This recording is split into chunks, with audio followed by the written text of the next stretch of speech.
Hi అండి. చీరకి fall మనము కింది వైపు జిగ్జా చేసిన తర్వాత ఇప్పుడు ఫాల్ అయితే నేను ఐరన్ చేసుకుంటున్నాండి. ఇప్పుడు ఐరన్ చేసుకొని నీట్గా మనకేంటంటే ఇలా ఐరన్ చేయడం వల్ల పైన చేసే చేతి పని ఉంటుంది కదా, అది అనేది కరెక్ట్గా వస్తుందన్నమాట. ఇప్పుడు ఐరన్ చేసేటప్పుడు కూడా మనం కింద శారీ పైన ఫాలు కరెక్ట్గా పెట్టుకొని ఐరన్ చేసుకోవాలి. అప్పుడు మనం అసలు స్టిచ్చింగ్ చేసినట్టు కూడా ఉండదండి, ఏదో అతుకు పెట్టినట్టు అంత నీట్గా వస్తుందన్నమాట. ఇంకోటి, చేతి పని చేసేటప్పుడు మనం చాలామంది ఏంటంటే ఫాలుకి పైన చేతి పని చేసేటప్పుడు మన బ్లౌజ్ ఉంటుంది కదా, బ్లౌజ్ నెక్ చేసినట్టు సైడ్ నుంచి అందుకుంటారనమాట చాలామంది. అలా ఎప్పుడు అందుకోవద్దు. నేను ఎలా చేయాలో చూపిస్తా. ఇలా ఫాల్ పైన స్ట్రైట్గా చేయాలన్నమాట, స్ట్రైట్గా చేయాలి.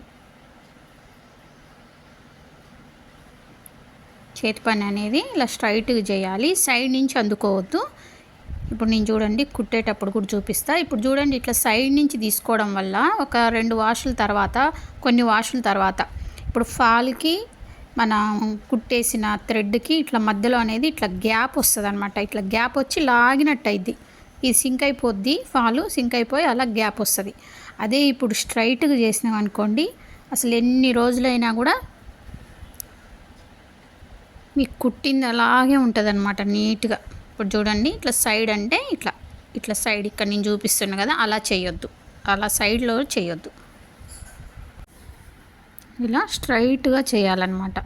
ఇట్లా స్ట్రైట్గా చేయడం వల్ల మీకు ఫాల్ అనేది ఎన్ని వాష్లైనా కూడా నీట్గా ఉంటుంది. ఇక్కడ నేను కుడుతున్న చూడండి, ఇలా స్ట్రైట్గా చేసుకోండి. ఫాల్ అనేది మీకు ఎన్ని రోజులైనా కూడా నీట్గా అలాగే ఉంటుందన్నమాట. ఎందుకంటే కొత్తగా ఫాల్స్ వేసే వాళ్ళు ఉంటే వాళ్ళకి తెలియదు కాబట్టి చూపిస్తున్నా, ఓకేనా.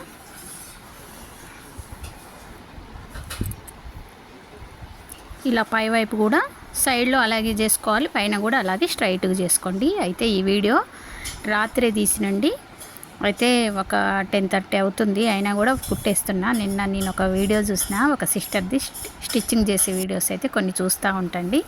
అయితే అందులో ఒక సిస్టర్ చెప్తుంది, ఈ రేపు చేసే పని ఈరోజే చేయాలని. నాకు అది గుర్తొచ్చింది.